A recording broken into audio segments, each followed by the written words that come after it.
welcome back to another video. We're just about to move some young stock off of a cover crop field that you can see behind me, and we're going to move them to another one. So we're going to move them right across the other end of the farm. I'm going to talk to you about why we're growing the cover crops. I'm going to talk to you about why we're grazing the cover crops, and you're going to essentially see us move these bad boys. So yeah, let's get to it.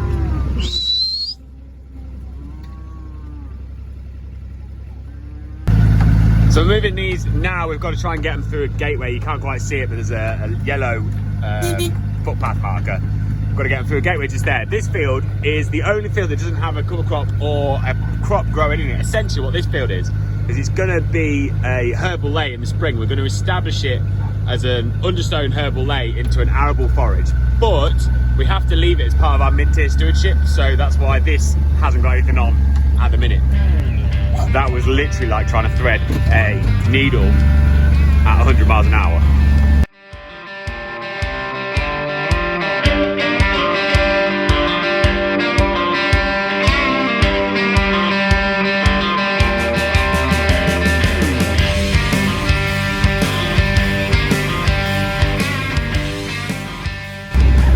Getting towards halfway now, they've calmed down a little bit. I think they've realised what's going on.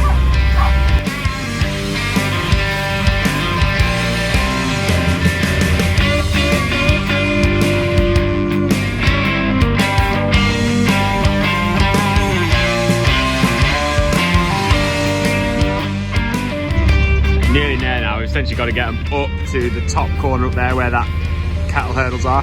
But can we just take a minute to appreciate this herbal lay? This had cows on it about 3 weeks ago.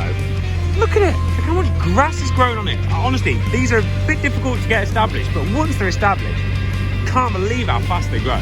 Mad.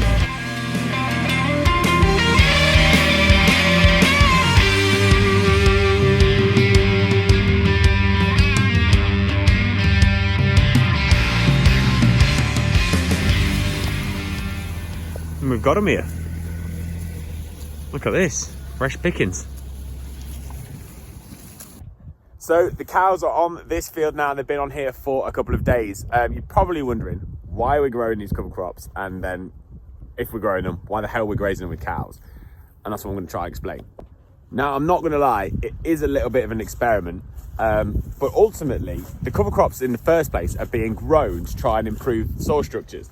Where these cows came from was a 9-way cover crop mix, and we grew that on about 65 acres of the spring cropping ground, and that's got forage rye in it, it's got a lot of legumes in it, and a lot of vetch as well, to do various different things, fix nitrogen, put a lot of fibrous roots into the soil, help with water retention, help with reduce water erosion, and generally cover crops are used for those reasons anyway. And this one for the same reasons, but we've changed the mix in here. This cover crop is a 4-way mix, so it has spring oats as its main bulk, it has a lot of tillage radish, it has a few stubble turnips, and it has quite a bit of vetch. Now the spring oats are in here, they're creating a lot of bulk, they're creating plenty to graze. As you can see, look at the dog, as you can see, there's a lot of what you can see the other side of that fence there is spring oats, and they're going to grow fast. They've got a lot of fibrous roots that helps improve the soil structures, helps capture a lot of nutrients as well. Oats are really good for that. The stubble turnips that are in here are essentially in here because that's just going to create something to help graze, and as well that bulbous root that you get on a stubble turnip, that's just going to break a little bit that topsoil up. We've got the vetch in here because vetch is nitrogen fixing, which is good for spring cropping, helps put nitrogen back into the soil. Also has a lot of fibrous roots, so it breaks up a lot of that topsoil and makes it a bit more friable. And then the reason why we've got this, main reason essentially why we've put this 4-way mix in, is because there's a lot of tillage radish in here, and this is a very heavy clay field, and ultimately I wanted to get some tillage radish in here and try and put some deep tilling roots down into the soil to try and break up some of the pans that we get on the headlands and so on and so forth. So that's the reason for growing this particular cover in this field. Now, when we're grazing a cover crop, as you can see, there's the fence line. When we're grazing it, we want some of this cover crop to be trampled in, and we want some of it to be grazed, which is essentially why we want to put our own animals on here as opposed to getting other people's animals on here, because if you're getting someone else in, they'll want to graze every inch of it, which is understandable. But what we're trying to do is we're trying to tread some of this into the soil. As you can see, tread a little bit in there. That'll give organic matter to the soil, and increased organic matter essentially is directly linked to soil health. So we want to try and do that, but we want to graze a little bit as well. Another reason for putting these animals on here is obviously they're going to spread their manure all across this field, which is going to have massive benefits to a lot of the soil fungi. It's going to help with the nutrients in the soil. It's just going to generally help improve this soil. And although it's a long-term strategy, it's going to be one that's going to be beneficial all round across the whole farm. And also, these things are still out here. They're not in the shed costing us money, which is important. Another reason to integrate animals onto arable fields like this is that ultimately we can't regenerate our soils without animal integration. A lot of our soils across the whole world have become degraded by intensive agriculture, heavy tillage, the use of chemicals, and so on and so forth. And the only way to get that back and to rebuild our soils and to build our organic matter and build our natural fertility is to integrate livestock back into the system. Now, that's another thing that I think is really important we start and try and put across to the general public when they're buying food from the supermarket, because there's a huge amount of publicity out there at the minute that's pushing this vegan, vegetarian agenda. And I think a lot of the time people take these decisions thinking that they're doing something good for the planet because they're reducing their red meat intake.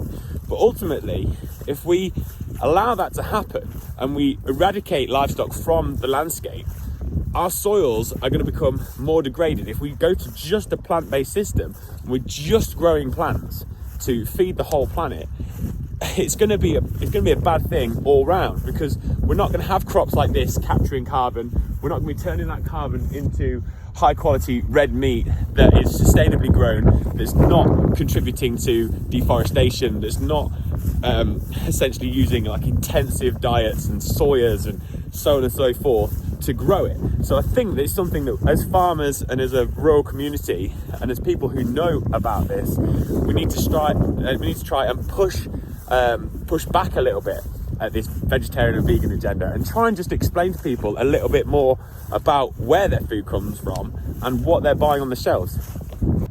Now, I know it's easy to say we should just explain to people why they should eat red meat and use this kind of system behind me as an example, but it is quite complicated to explain, and that's why this whole veganism and vegetarian agenda works, because people just say stop eating red meat, it's bad for the planet, and they go, oh, okay, that makes sense.